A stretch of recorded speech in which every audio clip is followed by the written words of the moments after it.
Hi there, esteemed audience. Welcome to another episode of Middle Grade Ninja. I'm Rob Kent, and we are recording this March 31st of 2020, which is the launch date of Wink by today's guest, Rob Harrell. And we're going to be talking about this guest, but I'm letting you know the specific date that we're recording because this will be released April 4th. And we're going to talk a little bit about COVID-19 tonight. And because the news is moving so fast, I want to set a definitive marker as to where we were when we were talking about this so that it maybe won't seem trite depending on where we're at. I haven't quite figured out what this is going to mean for the podcast. In some ways, it's relatively low on my list of concerns, but it is a concern. Where I feel, and it changes almost hourly, as I'm sure you're experiencing some version of as well, is I feel like we're all in a roller coaster car, and I can almost hear that chick, chick, chick, chick, chick as we're going up the tracks toward the top of the hill. And I feel like at some point we're going over. And I think about that metaphor a lot. I don't know what we're going to find once things really start to heat up there. It's my first pandemic, probably yours as well. So the plan is we're going to talk tonight, and then I've got two more episodes coming up that were pre-recorded, one with author Joy McCullough and then one with author Matali Perkins. That'll take us through to about the middle of April, and then we'll reassess. Hopefully, we'll have more shows after that. It's certainly my intention to continue doing the show as long as possible. I've got lots of interviews planned with wonderful people that have agreed to appear.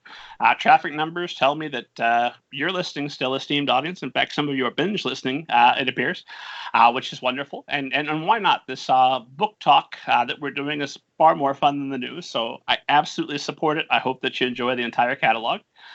But this is going to change everything. And just like you, we're all in this car together. I'm there with you. I don't know what that's going to look like. Usually I tell you about my book, Banneker Bones and the Cyborg Conspiracy, which should be released on May 15th. We're going to table that for a later time, but there's a very high probability that release date will be moved back. In the meantime, if you can't wait, I know you've got time. You can still download Banneker Bones and the Giant Robot Bees for free as an ebook. It's also an audiobook, a paperback. You know the drill. Get yourself a copy. When are you going to have more time to read than right now when you're in quarantine? And what better thing could you read than a book by your favorite podcast host, Banneker Bones and the Giant Robot Bees? So download that. Other authors right now who have books that are coming out that have been planned, for years. There are debut authors that their entire writing life has been building to this moment, and they don't have the luxury of reassessing those release dates. And they're losing opportunities to appear at in-person venues. Other authors are losing revenue streams from teaching, from appearances, from all sorts of events. And this is not the most tragic thing that's happening during this time in our history, obviously, but it is a tragic thing. And my heart goes out to everyone in America, but writers in particular, because if you watch or listen to the show, you know I love writers best. And it's okay to feel sad if you're an author that's experiencing some of this turmoil. So if we're able to, I'm going to continue the show. If there's a possibility that mid-April we may take a break before we continue with additional episodes. If it turns out to be more than a break, it's been a privilege. It's been a pleasure. I can't express my gratitude for every guest that's ever been good enough to appear on the show. This has been one of the most satisfying things I've done with my life. I would say the best, but I've got a wife and child. But it's pretty good. I've really enjoyed talking with all of these fabulous authors, agents, editors, book people, good people. But as we Hoosiers say here in Indiana, we have this phrase, God willing and I'm alive. And God willing and I'm alive, this show will go on. I'm going to stay in the business of promoting authors, promoting books, promoting reading. You can, as always, head to middlegradeninja.com to get updates on what's going on with me, the show, anything else. Something you will find on there right now is the Indiana Writer Center has begun virtual courses. So even though we're in quarantine, that doesn't mean that we can't continue to improve our writing. We can't continue to meet and talk through online workshops. And I'm going to be hosting a series of those here in April. So if you listen to the show and your only wish is that there were fewer guests and more of me talking, well, esteemed audience, you are in luck because I'm going to be doing that. April 13th at 6 p.m. through the Indiana Writer Center. Just head to indianawritercenter.com or head to middlegradeninja.com. I've got the link there. I will be doing a 3-hour class about finishing your novel. You've got time in quarantine. Those of you that have always said, if only I had time to write a novel, I would do it. Well, you've got the time. So come hang out with me April 13th on Zoom. We'll do a 3-hour talk about some tips to finish your novel. April 27th, I will be doing a course on the basics of self-publishing. And then very exciting, beginning April 16th for 5 Thursdays, we're going to be doing a 3-hour fiction workshop. And this is whether you're in Indiana with the Indiana Writer Center or whether you're one of my listeners in Australia, one of my listeners in England, one of my listeners in India, in Spain, all over the world. I love you, and I would love to have you in this workshop or one of these classes. So head to middlegradeninja.com. I know you've got time because we're all under quarantine. Thursday sessions beginning at 6 to 9. The kids are in bed. You want to talk writing. We'll work together. And during that workshop, I'm going to be emailing you every day to ask for your word count and to hold you accountable to your goals. That's one of the reasons I do the workshop, is because I need somebody to hold me accountable. That's my true payment for doing it, is building a group of up to 10 writers. We're capped out at 10. So it'll be a small group, and we're going to work together to keep writing through this thing. If you're interested, head to middlegradeninja.com. I hope to see you there. That might be the longest intro I've ever done. Rob Harrell, I apologize. Thank you very much for waiting so patiently. How are you this evening, sir? Yeah, no, I'm glad to be here. Thank you. And I am thrilled to be talking with you on launch day of Wink, which I absolutely loved. I'm very excited for you, and I'm very excited for everyone who's about to get their hands on this wonderful book. I'm very excited too. I'm probably the most excited about this book that I have been of anything I've put out. So today's been fun. Just knowing that people are, getting their books in the mail, that sort of thing is really fun. Well, let's start there with the elephant in the room. Here we are in the time of Corona. What does your book launch date look like under quarantine? I haven't left the house, so very responsible. It was all I was supposed to be in New York. I was supposed to be starting a book tour yesterday, and that's been canceled, obviously. And I was going to have a public event last night. Most of it was school visits, so it's been very different. I focused on social media a lot today, more than I generally like to, but it was exciting, and I put up some videos. My publishers put up some videos, a lot of Facebook chatting with friends who are getting the books, that sort of thing. So it's a disappointment that I'm not able to be out there, but I'm trying to focus on the excitement of just having the book out. It's been a long time coming. It took me a while to write it, and took me a while from when we found out it was going to be published till now. It's been quite a while, so it's just really exciting that it's here. It's a book that I feel like, unlike some of my other books, it has more of a purpose. I feel like it could maybe potentially help some people, even maybe during this time, this COVID-19 time. So it feels good. Oh, nothing else. It will definitely pass the time most pleasantly. You will laugh. You will cry. You are going to have a wonderful time. Let's start there, because I've got a bunch of questions for you about your background as a comic strip artist. I've got questions for you about the big budget movie that's coming out based on your book, in 2021. We're going to talk about all that stuff. We're going to talk about flying saucers, possibly some haunted stuff. We'll see. We'll tease all that up front so that esteemed audience knows where we're going to pay that off. But by God, let's talk about Wink. Let's just start there. What is Wink about? Wink is about a boy, Ross, in 7th grade, Ross Malloy, and he's going through cancer treatment. See, you actually, the book starts right up with him starting into cancer treatments, but then you get the backstory of how he got diagnosed with this rare eye cancer. And it's actually the same cancer that I had my own cancer experience. I was in my 30s. It was 14 years ago. So he's in middle school. He's a kid who likes to blend in, doesn't want to stick out. And suddenly his doctors are telling him to wear this goop on his face, and he loses hair, and they make him wear this awful wide-brimmed cowboy hat, all of which I had to do, but I wasn't in 7th grade. So suddenly he sticks out very much, and he has some problems with some of his friends. He starts making some new friends. But basically, it's some of the middle school turmoil is almost as much of a problem for him as the cancer diagnosis. Although, you know, sometimes the cancer diagnosis gets on top of them. So, but it's a funny book. I know it doesn't. What I just described does not sound funny. There's a lot of humor in it. He falls in love with music. He gets involved with the guitar. There's a lot of friendship and family and all that.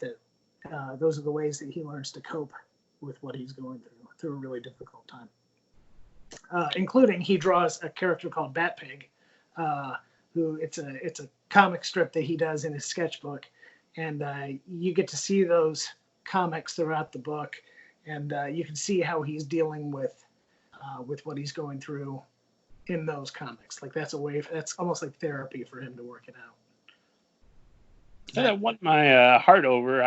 When I was in middle school and late grade school, I drew a character called Batworm because I was terrible with hands and feet. But by God, I could draw a cowl and a cape, and there's our worm. We're good. Oh, that's awesome. Okay, I didn't know that. That's fantastic. Well, and he starts out drawing a character called Bat Butt, and he gets in trouble, so he switches over to drawing Bat Pig. Yeah, I've had so much fun with that character too. It's like a little side main character I get to deal with. There's lots of illustrations throughout that you're going for broke with some of these drawings, which makes sense. You are a comic strip illustrator. You're a professional make pictures that make people laugh sort of fella. Sure, That's on full display here. Just trying to assure esteemed audience that you will absolutely just howl with laughter in some scenes throughout Wink. Yeah, there's a lot of awkward situations that happen, and then also I think the real humor comes from Ross's perspective and the way he views things. And one thing that I figured out when I went through my cancer thing is that even though, no matter how dire the situation, and I got into some pretty awful situations, that part of your brain doesn't shut off. You still see the absurdity, and you still have weird thoughts and all that. And that was part of what I wanted to get across in this book. It was a way to show the experience, sort of warts and all, and show some ways to cope with it. The main one of which is having a sense of humor about it. So when did you start this book? Was that a full 14 years past your own experience, or when did you have enough perspective to feel like you could tell this story? Well, I started thinking about writing it a few years after the experience. When I was going through my cancer experience, I was doing a syndicated strip called Big Top. It was about a boy in the circus, and it was a daily strip, and I never stopped doing it while I was going through my treatments. So it was actually, my treatments ended up happening in Bloomington, Indiana. So I lived with my parents. They lived about 2 miles from one of the only places in the country where I could have gotten this treatment. I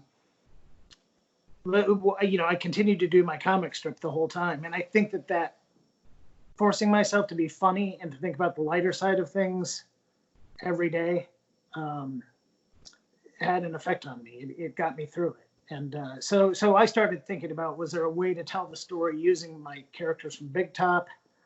There was a bear and a poodle and a lion, and I just kept playing around with it, and the idea wasn't quite right. It was just a couple of years ago when I really finally came up with an idea that I could set it in middle school. I actually had a friend whose daughter was diagnosed with cancer. She was a freshman in high school, and she and I talked quite a bit about the whole experience, and I got to see how hard it was on somebody her age. There was a whole added social element to it, that sort of thing. And so a lot of things came together. I had just finished my Life of Zarf books. She got diagnosed. We talked about it. It just all the pieces fell in place, and I realized this might be the way to write the book where it would help the most. And it felt the most natural, I guess, in a way, in a weird way. And was that where you drew a lot of inspiration? Because something that really stood out to me is the father character, and I feel like we feel some of his pain almost as much as Ross's pain, and watching his son have to go through a lot of this, and that's probably just me reading into it as a father, and thinking, oh my God, what a terrible thing. Was that? I think some of that probably came from seeing my friends have their daughter go through it. She's fine, by the way, at this point. I want to make that clear. Yeah, I think I saw what they were going through, and part of it is, as you keep rewriting and trying to flesh out these characters, you get a real feel for them, and I liked the dad character, and he was someone who was sort of easy to write for, and maybe because I'm probably about the same age he would be, and I related a bit with how helpless he felt. And I think I tried to make that come across, that he had, he wanted everything good for his son, but he was also struggling because sometimes there's just nothing to do. That sounds really grim, but it is. It is grim. That's the human experience, unfortunately, sometimes. Yeah, but then even his dad has this sense of humor and comes at things in an interesting way and talks about them with Ross in an interesting way that sort of lightens the burden on Ross a little bit, I think. Yeah, I tried to. I don't think there's a character in the story that doesn't have at least one nice moment where if it's not just straight humor, just like, oh, okay, I can see their humanity. They're fine. Okay, good. Even Jimmy won me over before it was done. Okay. That was intended, but again, I wasn't sure where Jimmy was going when I started writing the book. I think one of the questions you asked people is about pantsing or. Oh, sure. And I tend to be. I pants for about the first third of a book, and then I plot for the first third of a book, and then I'm a pantser from there on out. So, I got the characters in place and still wasn't sure where they were going. But Jimmy was one of the ones that surprised me, and I really enjoyed writing that character. So when you're pantsing past the first third, do you still have an ending in mind, or are you just letting the characters go until they show you what the ending is going to be? I generally do have an ending, a vague ending in mind. I wouldn't say that I lock down the details on it, because more often than not, I end up veering off in a different direction at some point. And I'm really good at writing 80 pages and then scrapping it because I realize I don't like where it's headed. So I would probably write faster, get more books out, that sort of thing. If I would sit down and write an outline and write out, here's what's going to happen. But somehow that doesn't feel organic to me, and that's just my own personal preference. It feels just. I also am not sure I have that ability to sit down and go, here's the story, and I just make it up on the spot and plot it out. I kind of like to have the characters lead me a little bit. So that sounds really new agey or something, but I don't mean it that way. It's just rewriting and writing and rewriting and writing and rewriting is how I find the story. It seems. I wish I could say I could find it faster, but that's what tends to happen. Well, in your defense, aren't you doing a daily comic strip the entire time you're writing as well? I am, and yeah, that takes up some time, and I have to write when I can. Let's put it that way. That's sort of my day job, I guess you'd call it at some point. But I love doing both. It's nice actually to have both. I can sort of go with where my energy takes me. If there's a day where it feels more like a day to write strips, there's a day where it feels more like, oh, this is a writing on the book day, that kind of thing. I can bounce around a little bit, which is nice. So pre-quarantine, because I know that's changed how we're all doing things. Pre-quarantine, when you were working on Wink, what did your typical writing day look like? I like to write in a coffee shop. I've got a couple here in Zionsville that I like, and I go out. I probably am in my spot by 9, and then I just set up at the table, and when I'm writing, again, what I end up having to do is I'll have to work ahead on the script usually and clear up 2 or 3 days in a row where I can write, and I will set up and just, especially when I'm doing the first draft, I just write like the wind. I just kind of write really fast. I heard some writers say that might have been Stephen King or somebody said they're not a good writer, they're a good rewriter. I think I kind of fall into that. So I just sort of start spilling story out. And then, I'll write for hours. If I get 10 pages, that's a good day. If I get 18 pages, that's a really good day. And I know there are people that write a lot faster and people who write a lot slower than that. So that seems to be about my pace. And then, ideally I write for 3 or 4 days, 2, 3, 4 days, and then go away and work on the script for a few days.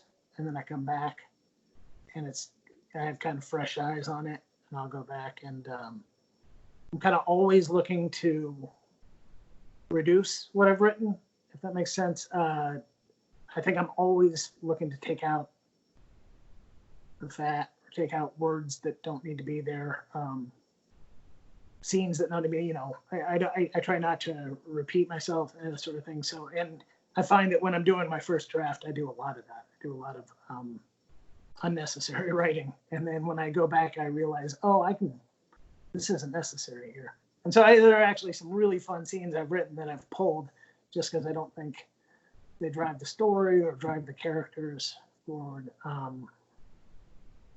So that's sort of my. So what? I drink a lot of coffee and sit in Starbucks. Yeah. Well, what becomes of those scenes? Do you keep them someplace? Do you use them for anything, or do you hit the delete button, goodbye? No, usually I hold on to those drafts, and I have lifted from here and there, or eventually I might realize later in the story, like, oh, that scene actually works now if I rework it a little bit. So I hold on to those.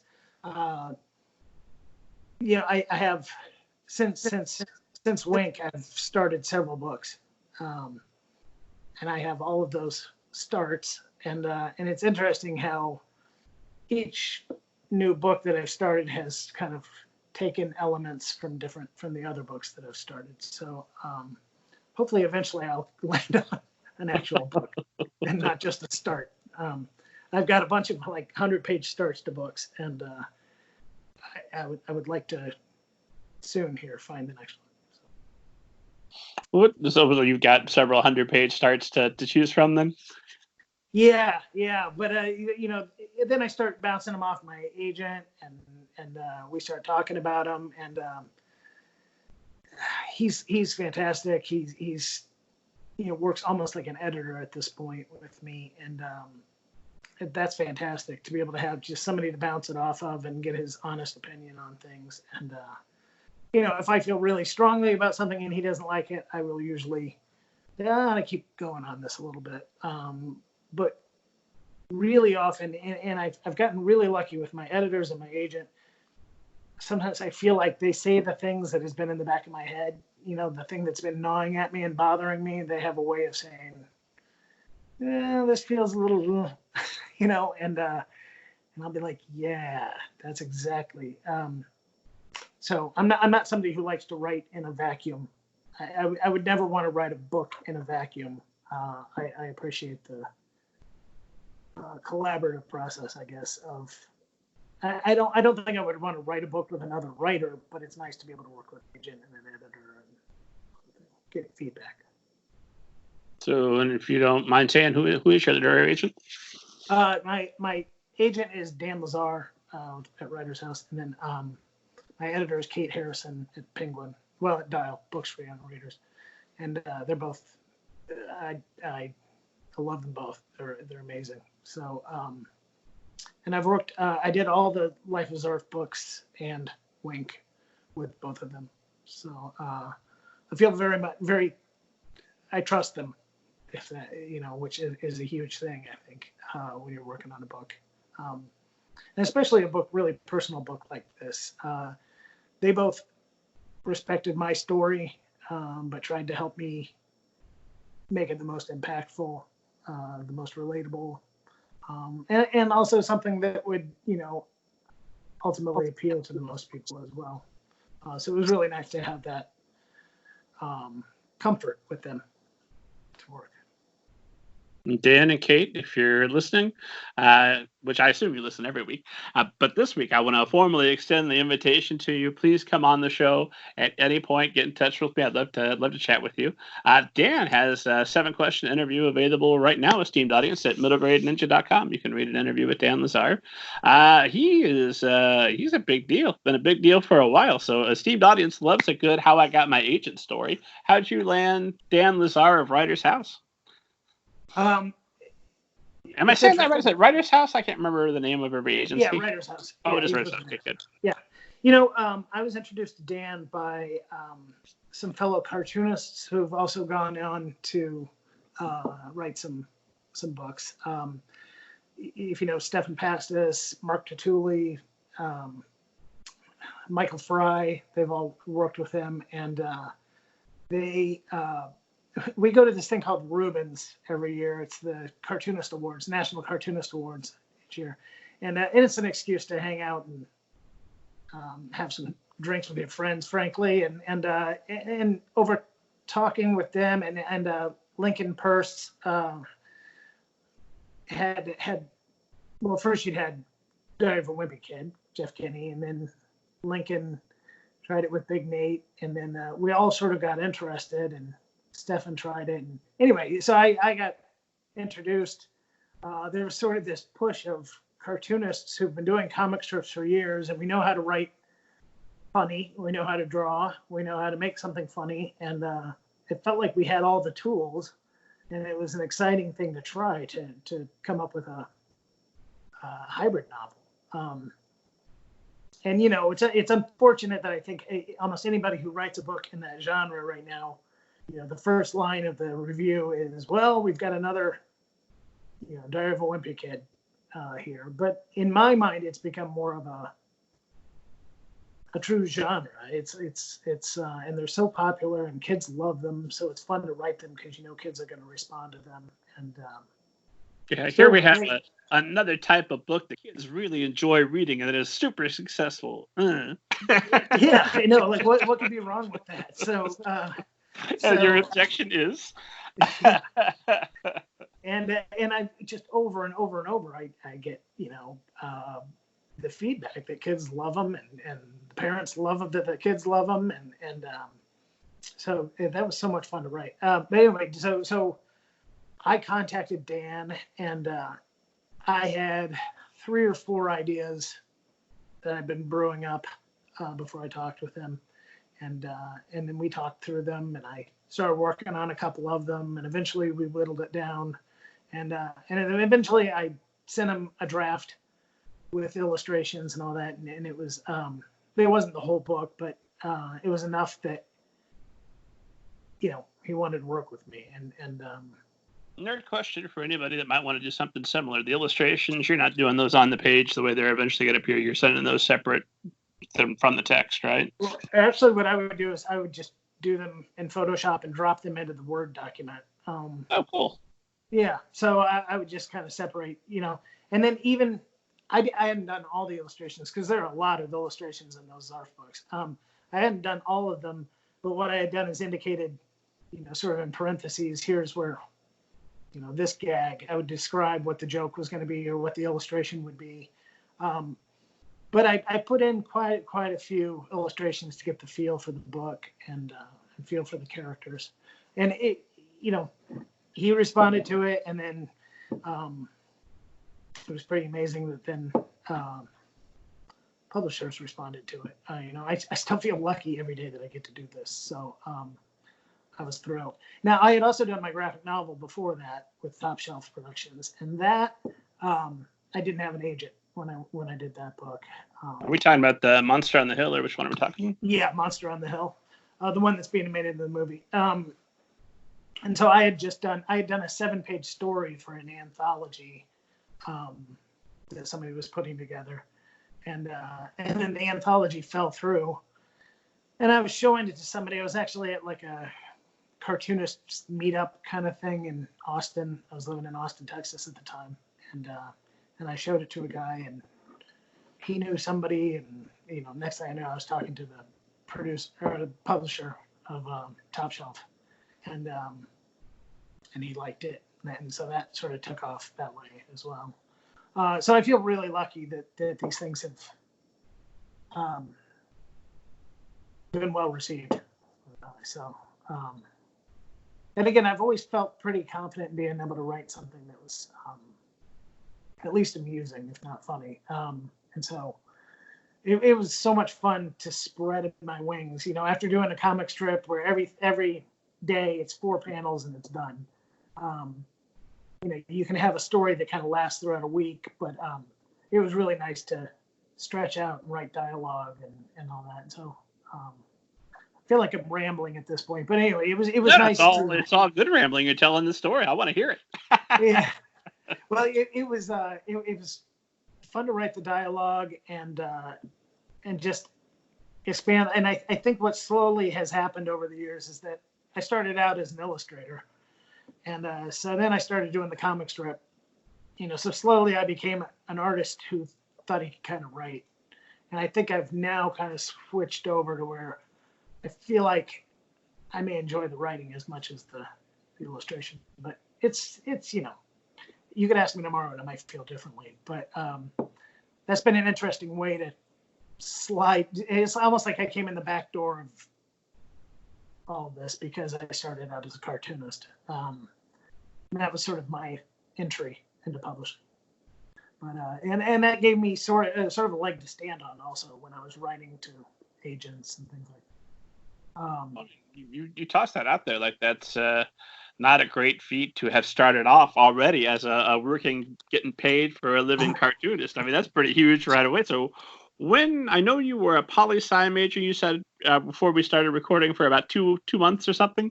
Yeah, not long. I went to DePauw University, and I thought, I'll be honest, when I was in like 4th grade, I announced to my family, I want to be a cartoonist. I want to do a comic strip. And they say that I said I wanted to be Gary Trudeau, which I think is really weird if a 4th grader said that. But a very sophisticated 4th grader. Yeah. I think that story's gotten warped over the years. But I mean, I did come to love Doonesbury, but it just seems like 4th grade was early. But so that's what I really wanted to do. I was working towards that. I did strips, in high school and college. But my folks wanted me to have another plan. My dad's a lawyer, so I went to law, or I went into poli-sci thinking, well, if I'm going to be the next Gary Trudeau, I've got to know politics. And sure. I think my dad was thinking, well, this way when everything crashes, he can go back, he can be a lawyer. And so I took, intro to poli-sci, and about 2 months in, I think I realized, wow, this really isn't me. And then thankfully I had met a couple of older guys at a couple of friends that were upperclassmen, and they convinced me to switch over and be an art major. Just because they'd seen my work, and they were like, what are you doing? Why are you doing this? So I switched over. But yeah, so you say that was a big feat to be a cartoonist. I mean, getting syndicated, it was like the dream my whole life. And when it finally happened, I mean, how long did that take from we were in poli-sci doodling to I've got to take these doodles and make it a big deal to now I'm syndicated? How long a time are we talking? well, I got out of college. I got out of DePaul, and I designed T-shirts for a year with a friend and I. We had a business. Then I went back. Business, a profitable T-shirt business. It actually did pretty well.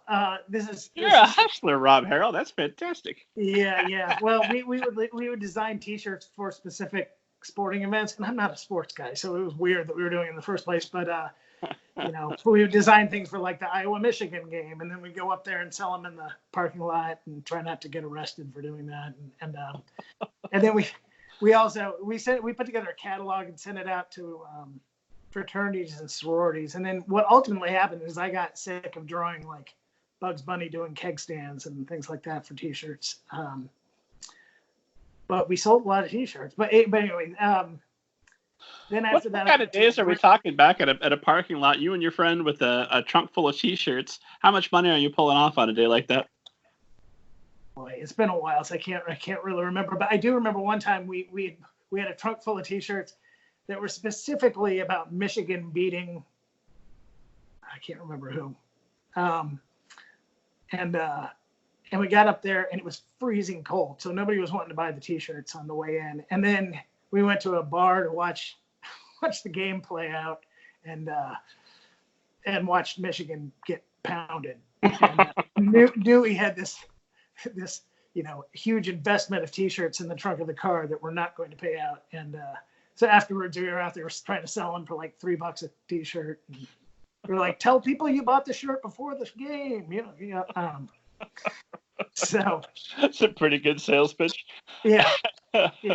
So we did that for a while, and then I went to Ringling School of Art and Design down in Sarasota and studied illustration. And at this point, Dad has said, "Okay, I accept that my son is off to run." Or yes, he's very, very supportive. I think they were just always concerned that I have a plan B. So I went down there, I studied, and then when I got out, I started as an illustrator, and it was 2002 is when I finally submitted a comic strip idea that the syndicate liked. And it was Universal Press Syndicate, who I'd always wanted to be with. They were, they handled Garfield and Doonesbury and a lot of the big ones. So I was surprised when you said Gary Trudeau, a fellow Hoosier. We get Jim Davis preached at us on a pretty regular basis. Yeah, Jim Davis and David Letterman, those are our favorite sons, right? Yeah, John Mellencamp, we can't forget him. And I've gotten to know Jim a little bit over the years. Oh, yeah? He helped get me into the National Cartoonist Society, which was really nice. I mean, he's a great guy. But so finally, Bloom County was probably, if you read Bloom County, that was probably my biggest inspiration as far as a comic strip. So then I finally landed this Big Top, and so I did that from 2002 to 2007. But the day I found out, I went nuts. It was really exciting. So the day I found out I was getting to do it, not the day it ended. But then they found out. How'd you celebrate? Well, what was that moment like? I jumped around. I had a studio in the Stutz building, if you know it, downtown Indy, where there's a bunch of artist studios. And I just remember I got a call from this guy who I'd known his name, Lee Salem. He's the head of the syndicate. And I'd known his name since I was in 7th grade.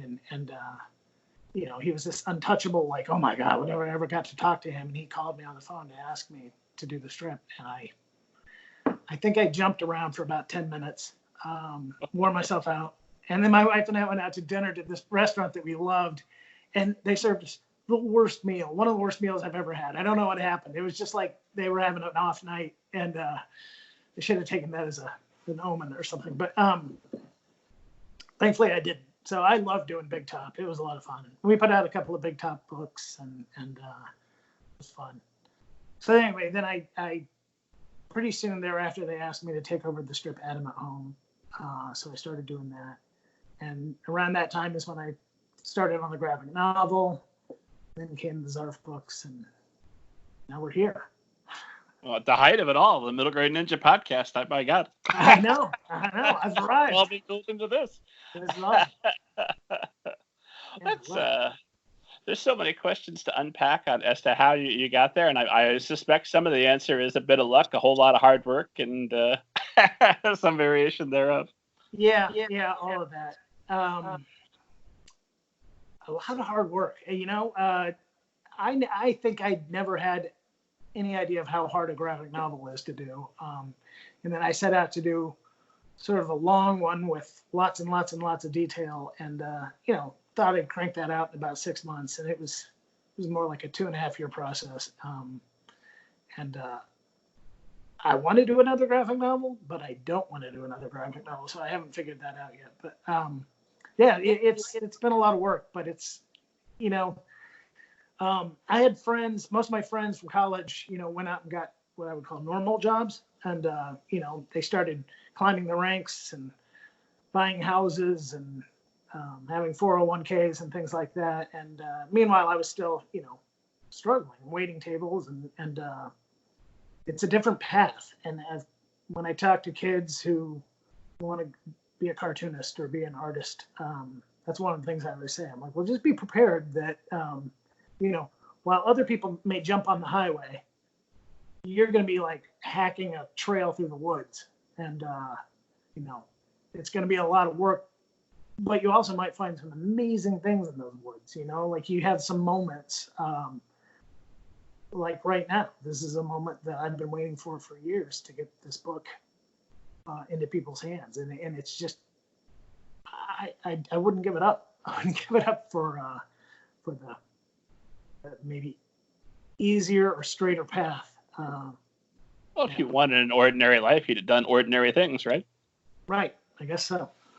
And I'm not trying to pat myself on the back by saying that. I'm just saying, yeah, it is a weird way to make a living. And sometimes, you know, I didn't see myself ending up exactly where I am now. You just kind of end up following hunches almost. And like, wait, I think I could do that. And I think I could do that pretty well. And then I started writing, and I realized how much I loved the writing part. So I don't think I'm going anywhere soon. I think I'll keep writing. You like it. You're gonna be around. One more question about early on, because I'm a little bit fascinated by this, because I've known lots of artist friends. Those are always my favorite people. If you've got some kind of artistic bend, musical bend, come sit by me. Let's talk. If you're a poli-sci major, to come back in a couple of months when you figure out what you really are, then let's talk. I love artists, but I also know that there's a bit of what's survivorship bias comes into play when I'm talking to people who are successful in the arts, because for every Rob Harrell who puts in the time, waiting tables, fighting, having that late night anxiety, I'm sure of, oh my God, if I became a lawyer, I would have a nice house by now. Or I'd be working 78 hours a week, but with the promise of a nice house eventually, Right. and a solid plan. And I don't have that. And am I a fool? And you've got all that existential dilemma, I assume. But for every story like that, there's also a story of the person that went through all of that, didn't have the success that you've had, and ended up getting a job that's not as good as the law job they could have had if they'd started on a more straightforward path. Not to bum everybody out that's listening, but I know a lot of writers. I know a lot of artists. Sure. I'm talking to you, so something right away. The anecdote about you selling the T-shirts tells me a big part of this is you've just got more hustle than a lot of folks I've known. Now, something about artists. It's a general statement, so I better not make it. But it does. I have met a number of lazy people who happen to be artists, and they're extremely involved when it's their thing, and the stars align. And yes, this is my vision. I'm a little bit that way myself. Is if I can see that this is the thing I want, then I will stay up every night for a week, and it will be there. And you never saw me work so hard. But if you come in and ask me to do a reasonable thing that I don't want to do, maybe I'll do it, maybe I won't. So what was it about you, if you know, or if you have at least some theory, that puts you in a position where somebody would take you seriously, want to give you a comic strip, see that you're capable of producing the work required? Oh, that's tough, but I think I've seen some people who work harder than anybody I've ever known at, say, artwork. They work tirelessly. They will stay up till 4 a.m. every night drawing and drawing and drawing and drawing. But those people, sometimes all they want to do is draw and draw and draw and draw and draw. And they don't want critique. They're not open to critique. They're not open to making changes and things. And then sometimes they're not also open to doing the things that aren't working on your artwork at 3 a.m. Sometimes you have to be a businessman. Sometimes you have to be know how to write a nice letter, how to reach out, how to, I almost said the word schmooze, and that's not what I mean. I just mean you got to be able to socialize or make connections. And that would be my one guess. I think I got a well-rounded education at DePaul. I was a liberal arts school. I think, that helps me every day when I sit down to write. I think I just have read a lot. I know, but I also think it taught me how to make connections with people, how to, so it's very tempting sometimes to want to just be like, I'm going to be the best at this. I'm going to draw and draw and draw for, 20 years. And eventually someone's going to notice me and make me the next great artist. It sounds like a solid plan on paper. Why isn't it? I think the problem is that no one's going to know about you if you just sit in and so unfortunately nowadays, I think you need to get on social media. You need to put your stuff out there. You need to make connections. You need to, and I'm saying all this. That's not the stuff I like doing. I would rather sit in my office and draw all day or write all day. But I've learned that you have to do some of that stuff. And I'm just drawing it. I'm picking at straws. And if that sounds, again, I don't want to sound holier than thou or anything to anybody. I just think sometimes it is luck. Sometimes it is having the drive to get out there. And like you said, I may have scrapped a little bit to get, I think you have to just try. You have to throw out go after every chance that comes along. And I will say, when I was an illustrator, I did so many jobs that I would never show you because, I needed to earn a living. And but what I did by doing those jobs, and, I never considered myself above doing those jobs. I did those jobs, and then I got connections within the advertising agencies and the design agencies. And I learned from those people, and eventually the job started getting better. And I started getting to do jobs that were actually in my style. Things like that. So I think you just have to really plug away and don't turn any opportunity down. You never know what's going to come of it. I think that's the best I can do at answering that, because it is kind of the golden question. Like, why? And I will also tell you this. About 10 years ago, 10 years ago right now, I was writing Monster on the Hill, and I was in a panic. I was in a flat out panic. I didn't know, we were having trouble making the rent, that sort of thing. I was, having visions. You got Big Top going at that point. Big Top had ended, and then, well, and actually the period was really 2007 to 2009, I guess, was the worst period where I was like, what am I doing? And so those things that you mentioned about laying up at 4 a.m. thinking, I've completely messed this up. I thought I was better than I am, and I can't get a job. And I went around to, I think, every design firm and every ad agency in Austin.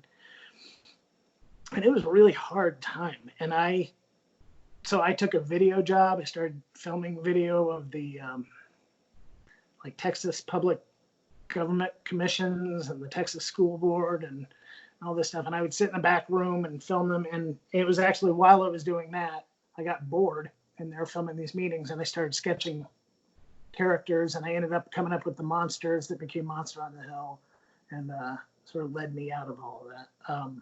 Nobody minded that the videographer was clearly working on a book in the back. Yeah.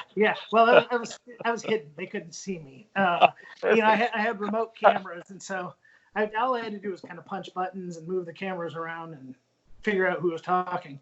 But sometimes one person would talk for 3 hours, and you'd start doodling. And anyway, that was a really scary time. And I started thinking about, have I gone out on the limb and then cut the limb off? I can't get back to the tree because I didn't have a backup plan.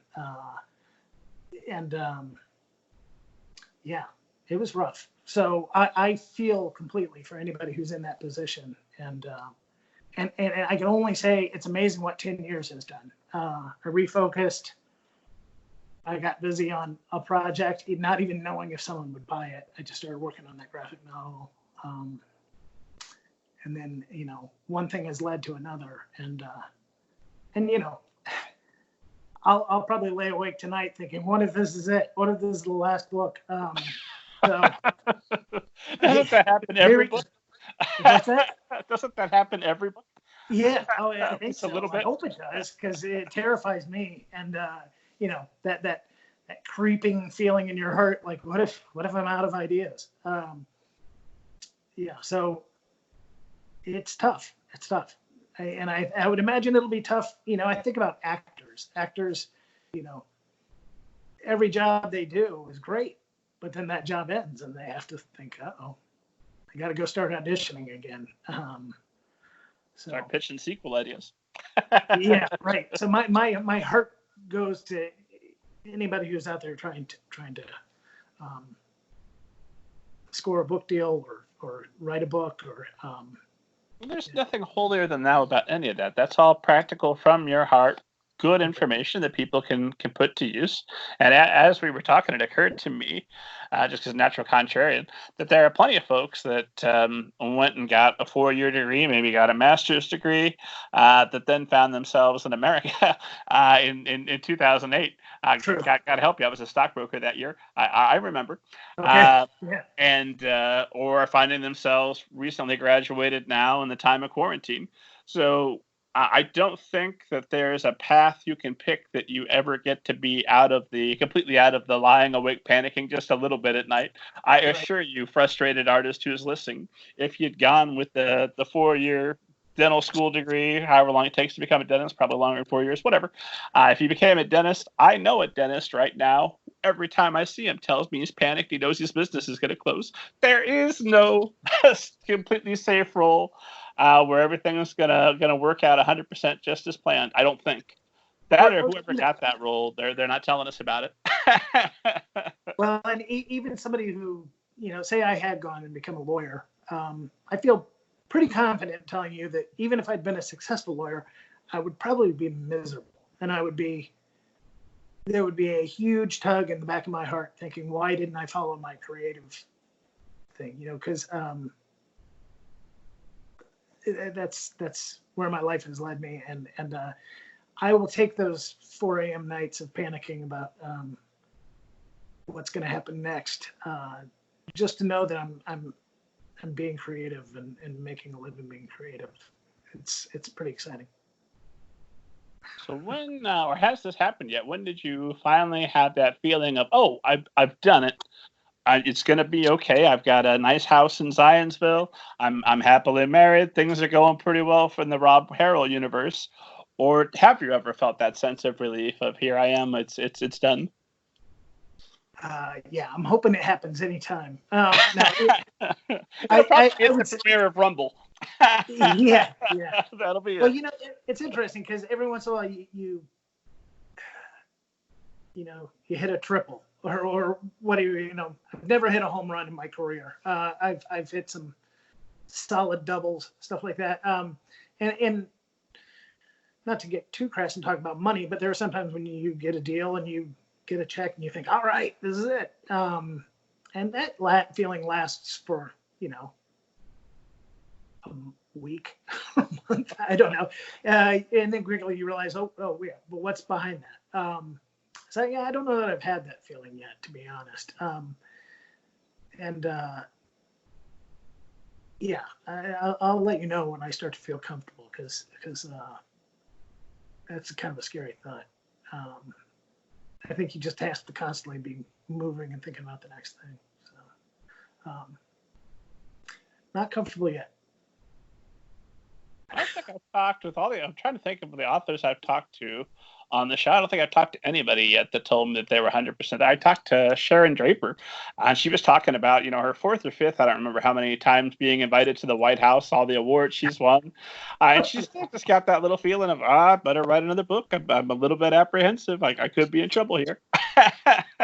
Well, I'll tell you, I'll be honest, I'm terrified right now because I don't have another book in the works. And I mean, I have, like I told you, I have several in the works, but I don't have anything locked down, and that's a scary feeling. And it tempers the fact that I'm really excited about this book coming out, and I really hope it does well.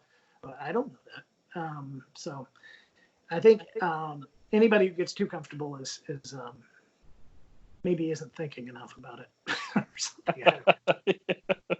If you had perspective, you know how uncomfortable you should be. You'd never be comfortable. Yeah. So that's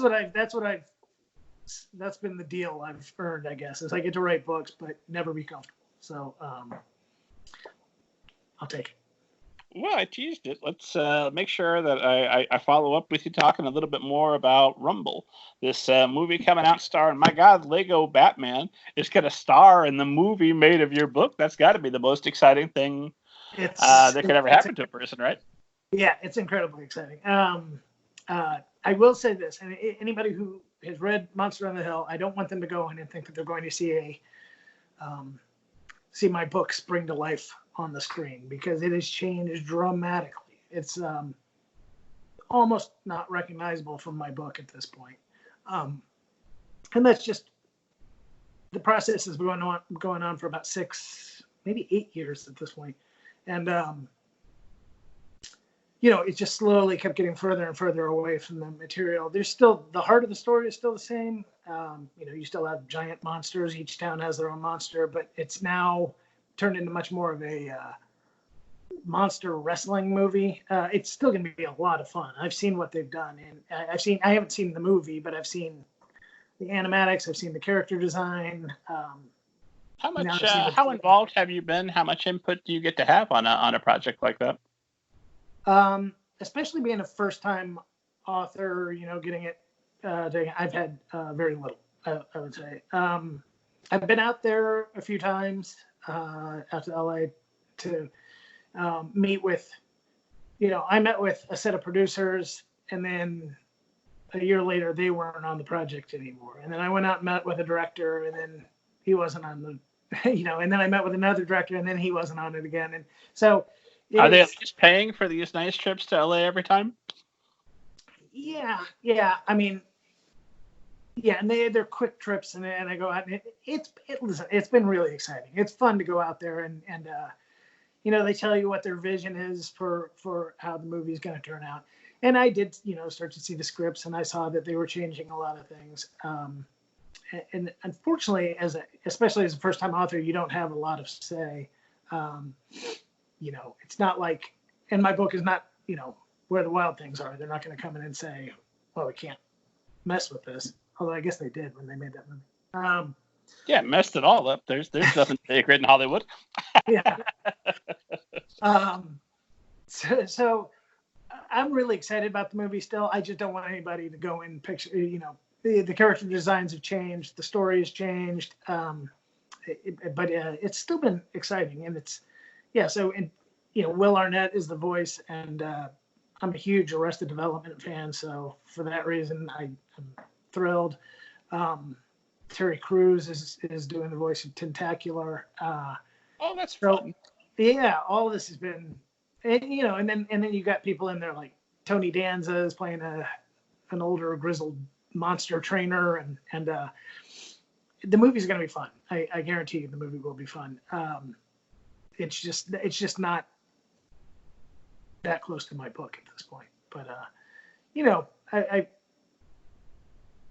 I think I fought against the system for a while, and then eventually I just decided to relax and enjoy the ride. And I'm not alone. I know Stephen King has hated almost every adaptation of his stuff, and with good reason. A lot of what's times. that? Yeah, right. Reason, and it's an old story. I'm not telling a new story. Hollywood, took it, changed it. I remember somebody told me at the beginning, this is how involved you'll be. You take your book to the border of California and throw your book in LA, and that's as close as you'll get to controlling what they do with it. And again, I'm not even. It's Paramount Real Effects, and they do amazing animation, and their job is to make a movie that's going to sell well, put people in seats, thrill people. My story was a fairly quiet kind of character piece, and that's not really what young kids are looking for when they go to see an animated movie. So I think what they've done is made a movie, the best movie they could come up with to get people in seats and that sort of thing. So I understand what's happened. I feel like I'm backtracking or something, but I really am excited about the movie. Well, in some ways, I think that almost is better when the movie's a little bit different. Like, I know you mentioned Stephen King, who that's what always cements for me the fact that there's nobody sacred in Hollywood. Like, what screenwriter goes, who's smarter than the world's best-selling novelist? This guy. Let me show you how this plot should have been. Oh my God. But you look at something like The Shining, is a favorite of mine. That is wonderful as a movie and wonderful as a book, and they are two different experiences. Absolutely. And I would hope for that for Rumble. I hope that they make a monster fighting video game so you can play the video game based on the movie of your book. That would be tremendous. And you'd have all that, and you walk into a room for the rest of your life once author events are back up and running, and everyone comes, rushing up to you with their Rumble action figure. And you get that credit. But then when they go and they sit down and they read your graphic novel, they're going to have a different experience. That will also be, they can eat their cake and have their cake and eat it too, kind of. Yeah, no, I think that's ideally that's what will happen. I think they'll like the movie and like the book. Just the people I worry about are the people who already like the movie and or already like the book and are expecting that when they walk in. But that's a fairly small number of people compared to the amount of people who are going to go see a movie when it comes out. So. Even when a movie is 100% reverent and faithful to a book, and I'm thinking of maybe like by the time they got to about the second Harry Potter, the third Harry Potter, that was like almost word for word exactly translated what that book was. And it still wasn't as good as the book. It's very good, but the book is still its own superior experience. Yeah. No, it had the magic was in the writing, I think, and you just couldn't translate that. So, yeah, we'll see. I'm excited about the movie, but it's been a long, unusual experience. So we'll see. I can't wait to see it when it comes out. And I think they're saying January of 2021. Although who knows with the COVID stuff going on, I don't know. They're not animating it right now, so that may set it back a little ways. This may set a lot of things back a ways. So. We'll see. Well, let's get back a little bit to COVID, because I promised that up front. Yeah. That was one motivation that I wanted to come out, because I knew I had a bunch of pre-recorded shows where we don't say anything about it because we didn't know it was a thing. Our government was lying to us and telling us not to be concerned. Not to get political, but that's what they were. So how has this changed not just your launch, but has this changed your writing life, your working life? It has changed my writing life. It's interesting. Like the week before everything got real scary and we were all kind of told to go to our houses, the week before that, I got diagnosed with influenza A. And so I was really sick for that week before there. So I like to tell people I was quarantining before quarantine was cool. But so I feel like I've had 3 or 4 weeks at this point, kind of. I haven't left the house much. And I'm a guy who likes to go out and write. I always write at a coffee shop. Some days I'll write at a couple of different places because I'll bounce around. It's been hard. I also think that the news and what's happening in the world is just like this sort of constant drain on the back of your brain. Social media is constantly, your phone's pinging with the next horrible thing. So I found it hard to work during this time. I'm hoping that I'll eventually get used to it because I think we may be here for a while. And I'm hoping I'll eventually get used to it and start getting more. I've stayed up on my strip. I've had to do some things leading up to the launch of Wink, but my writing has suffered.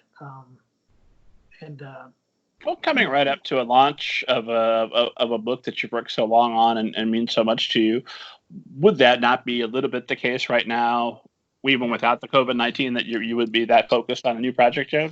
It is, and it's also just exciting. You start getting reviews, and people from the publisher are emailing me, and hey, we need this. Hey, can you do this Q&A? Hey, can you fill things out? So in that way, I'm excited enough that I'm distracted by it, and this past couple of weeks probably hasn't been the best time to write. Period.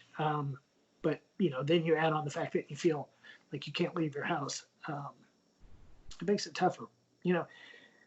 I think there's a little part of me that feels really guilty. It feels like, oh, I'm in quarantine. I should be writing 3 novels, and come out of this thing with just scads of stuff that I've written and drawn and painted and all this. I'm sure you've seen the Shakespeare meme about writing King Lear in quarantine. Yeah. Yes, and it's just like, well, I don't need that pressure. Nobody needs that pressure. Finds that inspirational, by the way. Oh, well, if Shakespeare could do it, I guess here I am, the next Shakespeare. So it makes sense that I would. Yeah. I'm not Shakespeare. So, I've been frustrated with my ability to get work done in these past few weeks, but I'm hoping I turn a corner here. Especially now that the book is out, I feel like there's been kind of some pressure building up, and now it's kind of released a little bit, like, okay, the book is out. I can kind of kick back, and I'm going to start doing hopefully some digital school visits, things like that, once the schools get back in session. But that won't happen for a little while. So I think we're all going to have some time on our hands for the next month. So hopefully I'll get back into some writing. Well, it's also just this. Sorry. I know some author visits are still possible via Zoom. So a lot of classes are still convening a couple of hours a day online. Sure. So you can get in there, you can address an entire school. Now you might have the problem that some of those kids are going to be, playing the Rumble video game and ignoring the author. Yeah. But I don't doubt it. Not all of them. Some of them be thrilled and remember it forever. No, their COVID-19 story. When we were in Rob Harrell came to our school virtually and talked to us. That's true. That's true. It'll stand out. That's for sure. I also just think it's kind of a scary time, and everybody's got this certain level of anxiety that's just hiding under the surface. And, it's sort of like a car battery where you leave the lights on. It's just kind of slowly ticking away at that. So I guess eventually you get used to things, which is an awful thing to think that we'll get used to being in quarantine. But if we're here long enough, I think we're humans. Is what we do. We adapt. Yeah, absolutely. And I got thinking about it the other day. I'm like, is there going to be some part of me that's sad when this quarantine ends? Which is a really sick thing to think. But I'm like, I'm home with my dogs and my wife, and we make dinner every night and play music and I think maybe it's doing some good things for families and things right now. People are, I hope so. I hope the COVID is, I hope there's a silver lining to all of this. Yeah, I think that either way they probably will be, but I'm a natural optimist, so I would think that. Yeah. I'm glad we're talking about this because I know a lot of writers watch and listen to the show and are probably going through something similar. I've been putting that pressure on I was putting that pressure on myself when I was also sick prior to the quarantine starting. I was like, okay, well, you can lay here feeling bad, but while you're feeling bad, get your laptop and type a little bit. Start plugging away. Yeah. And this last week in particular, I had to tell a bunch of podcast people that potential guests for the show that hey, let's back off and let's see just how bad this is going to get because I don't want to schedule something for you or with you for 2 weeks from now. I don't know what 2 weeks from now looks like. Yeah. And that's just unfortunately it's a real anxiety. Like I said at the top of the show, it's my first pandemic. I had no idea what to expect. It's making future planning difficult. I am in a lucky position. My wife and I both worked from home quite a bit prior to this. So this is not a tremendous upset for us the way it is for some people, although having my 6-year-old constantly underfoot is definitely is lovely. Oh my God, how much I love him. But it would be nice if I could get him to go someplace for an hour so Daddy could finish the scene. But that's, Yep. We'll get a routine down. We'll be all right. Yeah. But if you're putting that pressure on yourself, esteemed audience, if you're thinking about all the things you should be doing, how somebody out there is doing quarantine perfectly and it's not you, probably not. None of us have gone through this before. This is an extraordinarily terrifying time. I usually try to avoid politics because I'm not a pundit. But it does feel like an extra level of exasperation I feel almost like I'm a Gothamite.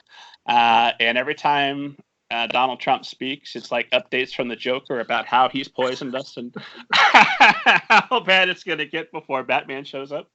Yeah. And that adds an extra level of unbelievable anxiety, I think, that beyond the fact of just the plague itself. I hear you. I generally try to keep my politics out of it, especially because I do sort of a family strip that runs in papers and all that. And but yeah, I hear you 100%. It's been exasperating, some of this stuff.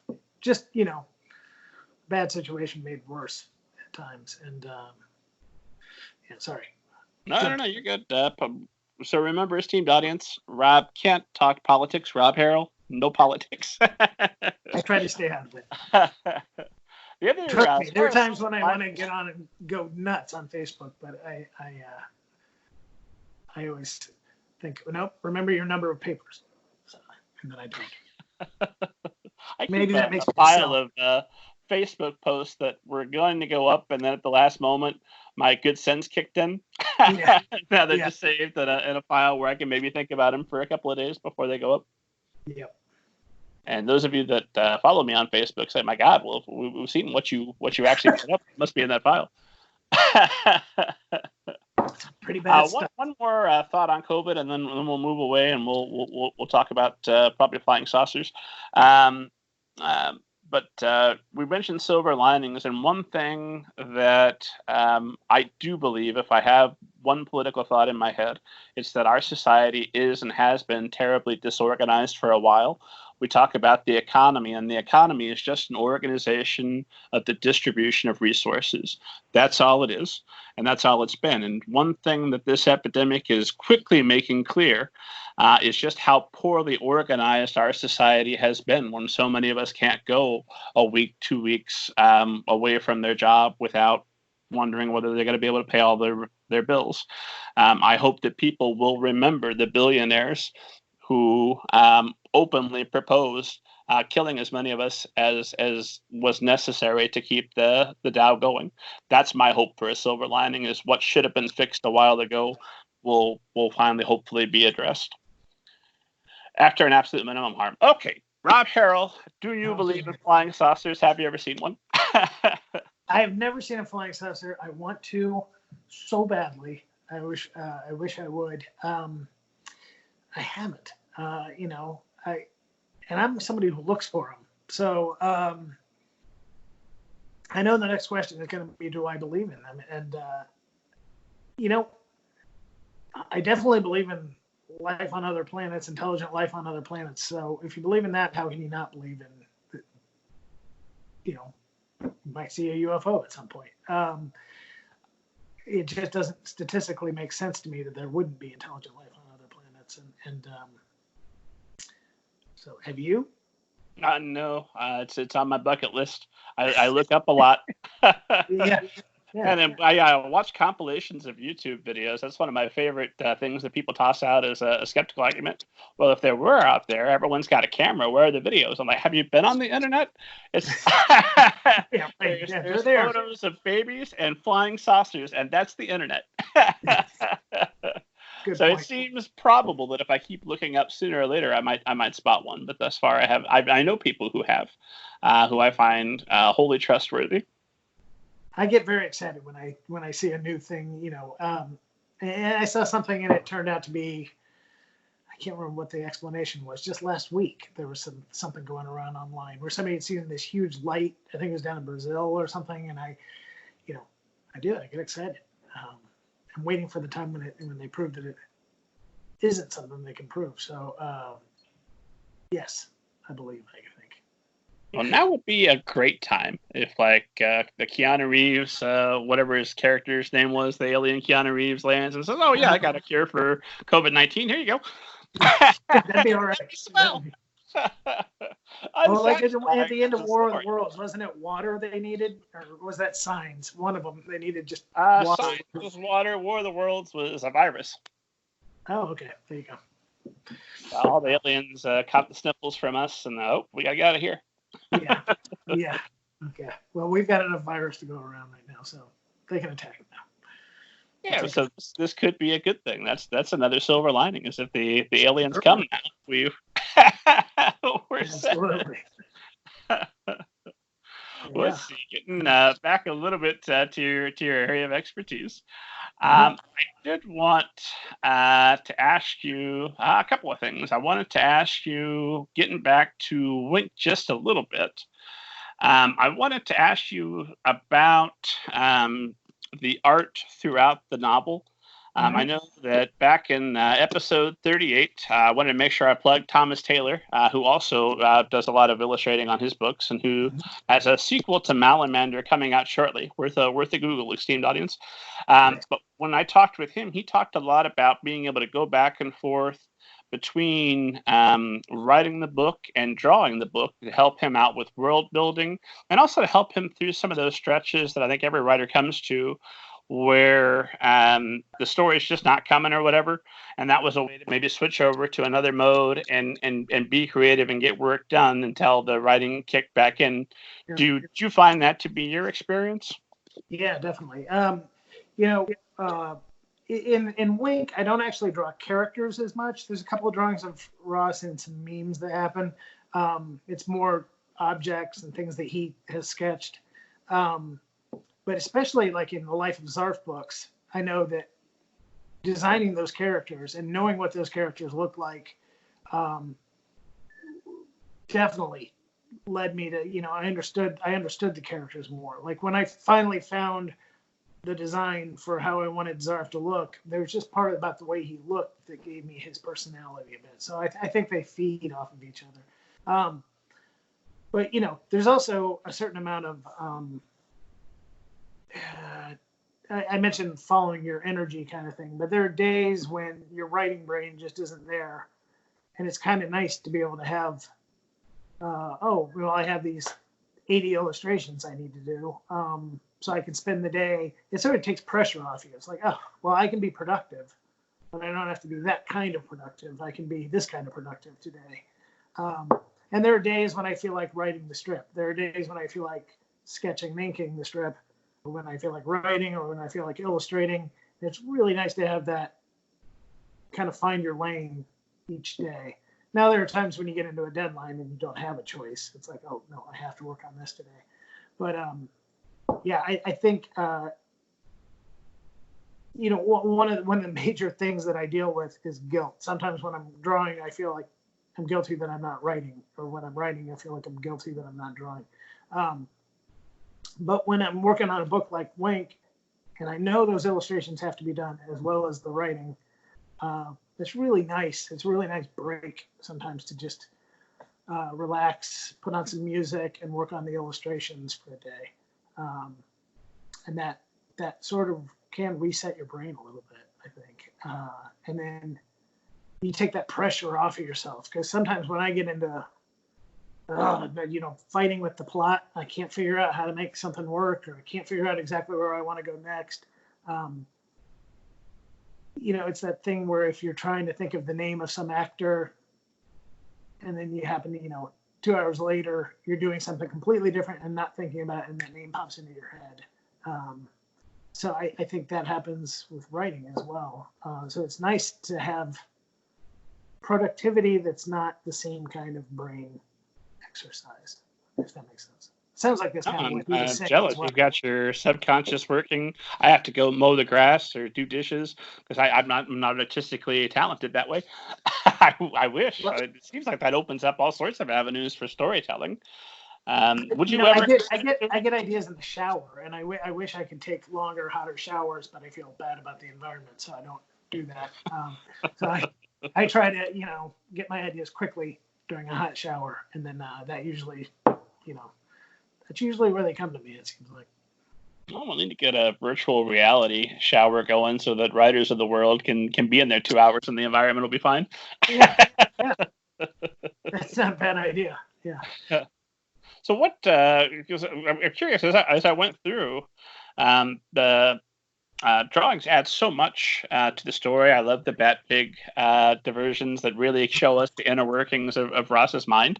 Well, the prose in and of itself works just fine. If you were to do an audiobook for long stretches of this without those illustrations, the story is still 100% there. It's coming through very strongly. Would you ever consider writing a book that had no illustrations other than maybe the cover? Definitely. Yeah. I that's something I would like to try.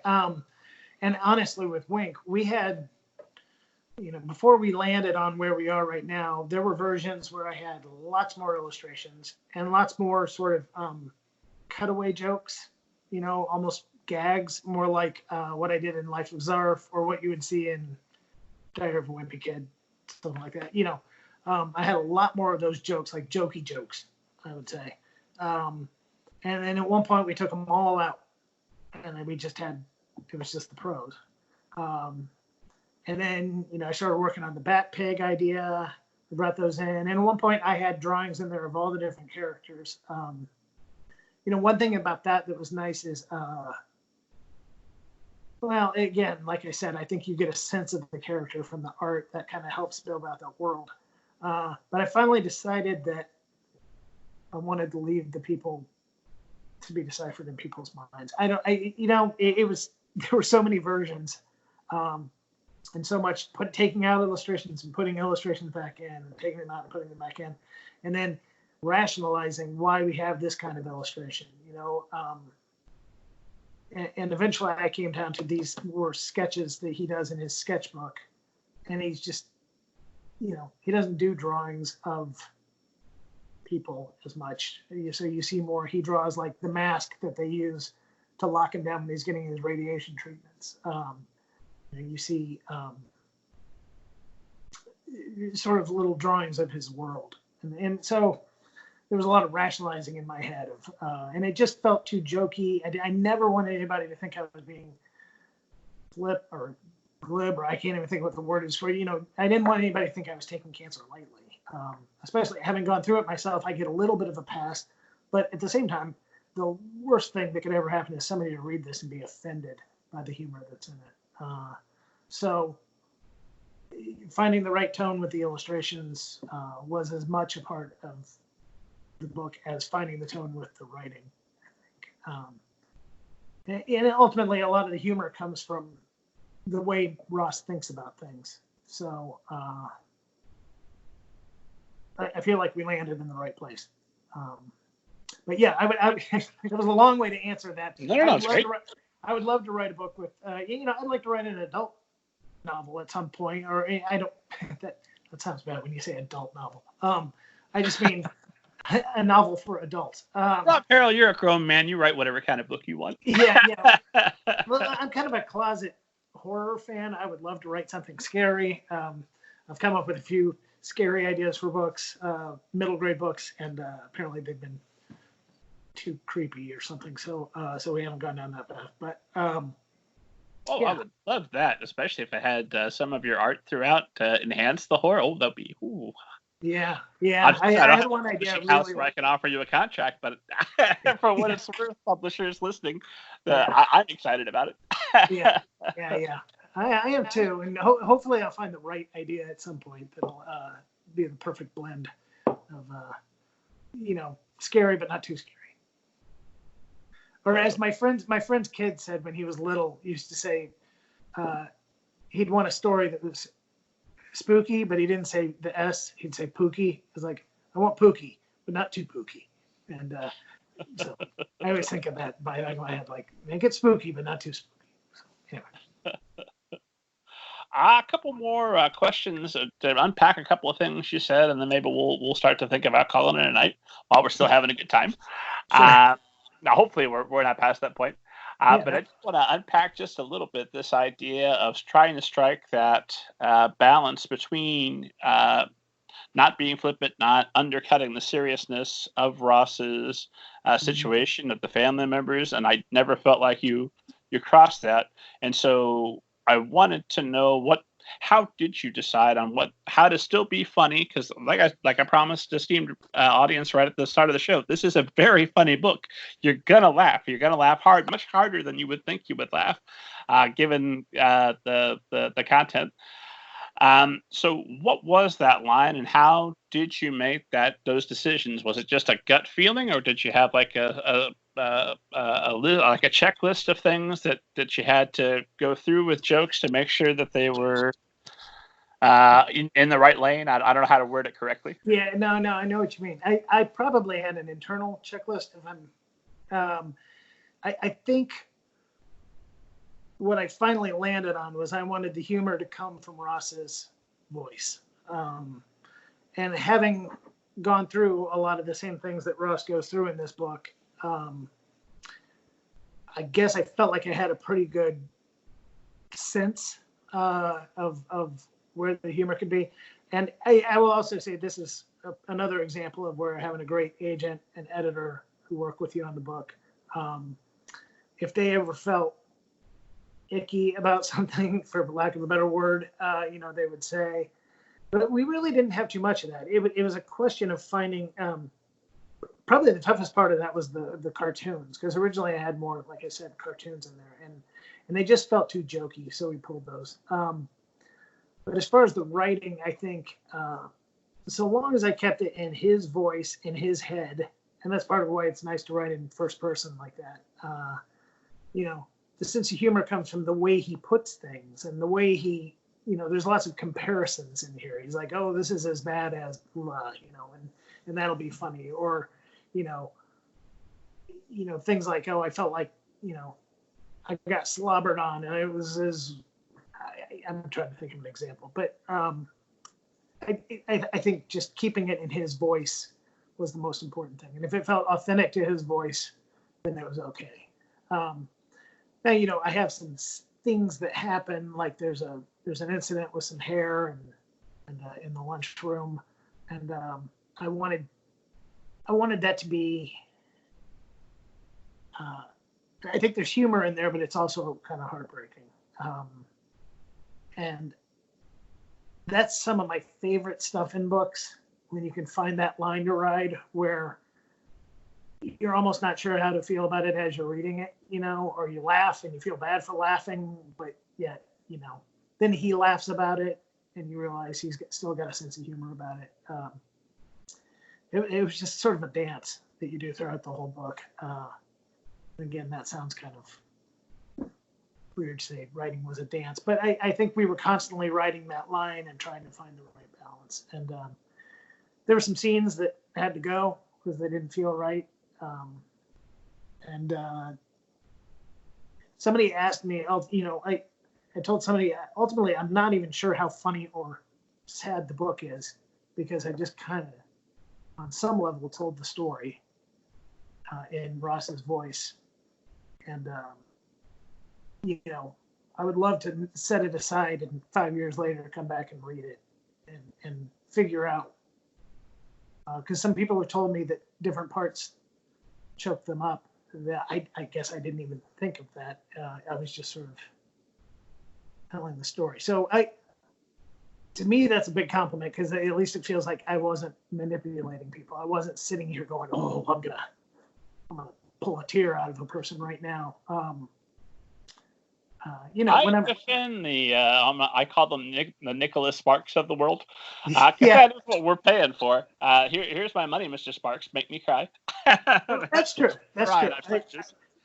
I would like for it to happen authentically, and I'm not saying Nicholas Sparks doesn't. I think he's a master at it. But that was never my aim, was to make somebody cry writing this book. I was trying to tell the story, and I think if that comes out organically, there were times when I was definitely trying to make people laugh. But the sad parts that happened more just out of what the story was, I think. You find you feel more comfortable manipulating people to laugh than trying to manipulate them to feel a different emotion? I do. Yeah, I'm sure an analyst could take me apart for that. I think that's just that Midwestern Hoosierness. I think it is. My Midwestern night comes out. Yeah. Yeah. I feel the same way. I think it's because we're Hoosiers. That must be it. Yeah. And I've had several people, say on Twitter or something, "Oh my gosh, this book, you made me cry." And my first instinct is I want to be like, "Oh, I'm so sorry." Which maybe that's not the reaction I should have, but I wasn't setting out to do that. I think I knew it was a sad story in parts, but I wasn't going for a tear count or anything like that. So. If it helps, I feel that when I cry during a story, that's a version of applauding the author. Like, "Hey, you did great stuff. Here you go. You were in these." Yeah. Well, everything I've written before this has been kind of funny. So in some ways, it just kind of surprises me that somebody would react that way to something I wrote. So that's it does feel like somebody is saying, "Nice job. You wrote that well." So that feels good. It should be gratifying. Yeah, thanks. I know it's that Midwestern. I shouldn't be comfortable with it, but you've done a good thing for the world. People need to cry. They need to get this emotion off their chest. Yeah. Especially if they've dealt with anything even close to similar to the situation in this book. This could be a tremendous aid to them. Yeah, I hope so. That's my ultimate goal with this. So, yeah, it was a tough book to write in parts, but I'm glad I did. Really. And I meant to ask you a little bit more about Dan Lazar. We went back to when you first met, and then I got sidetracked with my crazy ranting about Batman. But it happens all the time. At what point did you develop this relationship with Dan and with your editor, who was Kate? Is that right? Kate, yeah. Kate. At what point did you develop this relationship where you trust them? How involved? I mean, would you send them chapter 1 in an outline and, "Hey, this is what I've got going"? When do they come in and start collaborating? I get more to like 80 pages in before I'll show Dan. And I work with Dan in the early part of the process. And with Wink, we actually finished.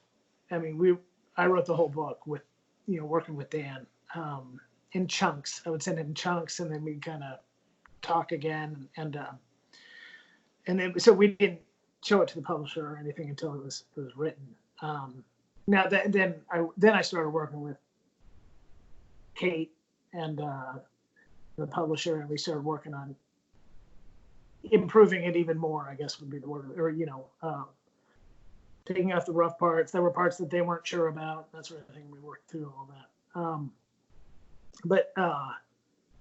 I usually don't show anything to Dan until I get 50, 80, 100 pages in, until I feel like he can really get the flavor for what I'm trying to do. Is he the first reader at that point, or do you have other readers lined up before it gets to him? No, he's my first reader. I usually just send it to him. That's not entirely true. I have a friend, Mitch Larson, who at one point he read. He wrote Penny Royal Academy, if you're familiar with that book. Oh, sure. He and I did a book tour together for one of my Zarf books, and him and Ursula Vernon, Sure. The three of us did a book tour together. It was so much fun. So at one point, Mitch did read the first few chapters of Wink, and I got some feedback from him. But yeah, usually Dan is my first stop, and I really trust his views. He has such a good way of seeing what I'm trying to do. Here's how you might be able to make it better. But then, as an agent, he has the market, things like that in the back of his mind. He knows he has sort of a sixth sense of what people are looking for, what's already out there. I mean, I think I read quite a bit, but there's no way you can know everything that's coming out. And it's pretty amazing that an agent can have that much of a finger on the pulse of what's going on and say, oh, there's a book that they're doing over at such and such publisher that's just like this. You might want to steer away from that sort of thing. That's helpful too. It's incredibly helpful. As far as when that all started, it was when I did the first Zarf book, and I'd say early on in the process of doing Zarf, I just felt very comfortable with both my agent and my editor, and luckily I've continued to work with both of them. So I consider that it's just a pleasure to work with both of them. Well, it's obviously working out. yeah, and I feel really lucky. I don't know what it would be like to work with an agent and an editor who you didn't get along with. I can't imagine. So yeah, I count my blessings as far as that's concerned. It's one of those things that, the metaphor that writers often toss out is my books are my children. Well, if that's true, when you're bringing Dan in at 80 pages, that's your co-parent. Yeah. And usually the 80 pages is more of just a check, like I'm not way out of my mind that this is something, right? And then I go back and I'll write 100 pages more, or the first one is sort of a check-in, and then but I'm sure everybody doesn't work that way, but even if it's just a sort of a little quick pat on the back, I kind of appreciate that.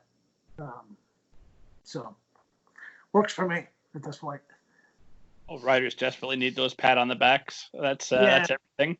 We're all neurotic, and so that's part of it. Is if I don't show it to somebody, if I were to just keep working, my neuroses would eat me alive. So I have to at least somebody to tell me it doesn't suck, and then I'm like, okay, I can keep working on this. Sorry, you can edit that word out. What suck? Yeah. Oh, I think we can handle that. Okay, good. That's my Midwest nice again. No, I felt. I try to keep the show profanity free, which sometimes feels like a real disservice. Like when I had Daniel Jose Older on here, I've got one hand tied behind his back. That man is poetic. His profanity. Why would we take that away? There's actually Kathy Appelt. Was the first person I would least imagine would break it. She was the first person to, what the heck, it's my show. She used the word asshat. That's one of my favorites. All right. That's perfect. Like, it's funny, you're the second person today to mention my Midwesternness. I filled out a questionnaire today, and somebody was like, oh yeah, you filled that out in a very Midwestern way or something like that. And I was like, okay, I need to work on that, because I think that's my first impression, Rob. If you got to know me a little bit better, I would, that's when the language gets saltier and I get a little less Midwestern. Although I don't know, it's in my blood. I can't help it. I mean, I don't think I've ever met a teacher or a children's book writer that you get them away from the events and maybe a drink or two, and they're some of the most profane people on earth. God bless them, and they need to be. You've been very responsible. You kept it at bay all this time. Right. Now the kids are gone. Let it run rampant. Yep. Let the pressure valve off. Yeah. Well, before we get there, it's probably time for me to ask you my final question, and then we can go be wicked demons. Okay. My final question is always some variation of if there was something you could go back and tell young Rob Harrell back when he's waiting tables and struggling, or at any point in your journey. That maybe would have made a tremendous amount of difference for you, that would have made things easier, or that might make things easier for all the authors listening to us now, what would you go back and tell yourself? I think the main thing I would tell myself is to let go of this idea. I think I always had this idea that authors, successful cartoonists, whoever it may be that's doing well in the business, that they know something. Like there's this feeling that they know something I don't.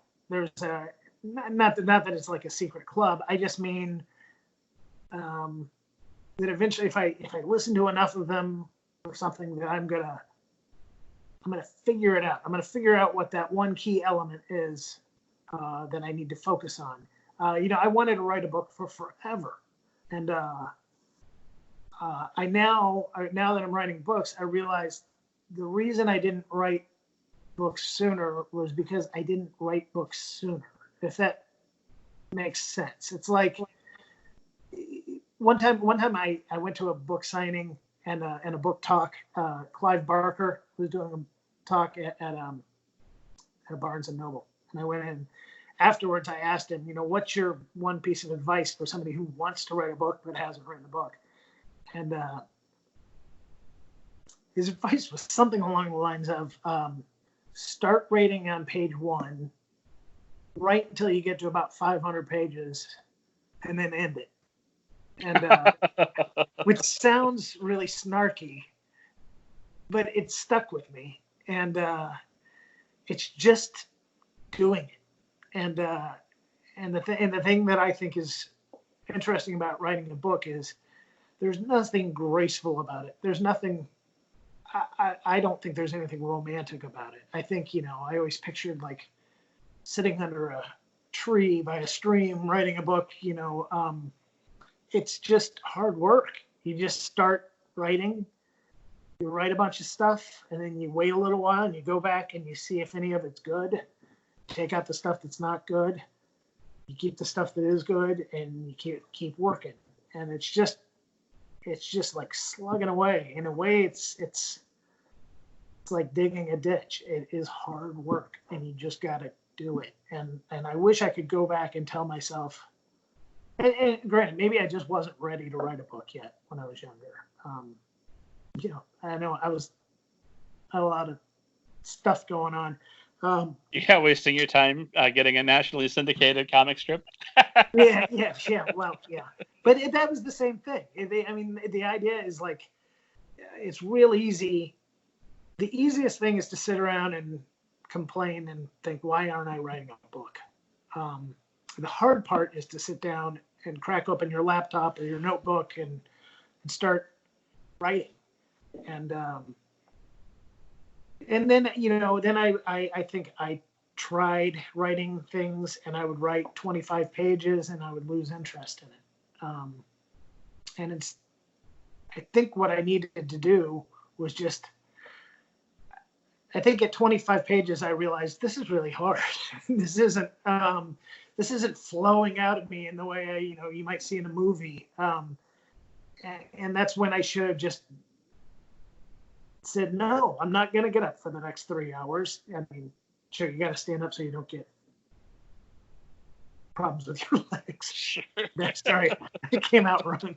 But you know, you gotta stand up every once in a while. But what I mean is, you just kind of hunker down, and I hate that term because everybody's saying that about COVID-19. But you got to just sit down, and sometimes it's not comfortable, and your back hurts, and you're tired, and you're whatever. But you just got to do it, and just keep cranking away. And that's not probably the kind of inspirational thing you wanted me to say for young writers, but there isn't a trick. There isn't a. At least if there is, I haven't found it yet. Somebody call me and tell me if there is one, because that'd be great if there was a trick. There is, and I'll be talking all about it at the Indiana Writer Center Writing Workshop. Sign okay, up. I'll be there. I'll be there. The secret.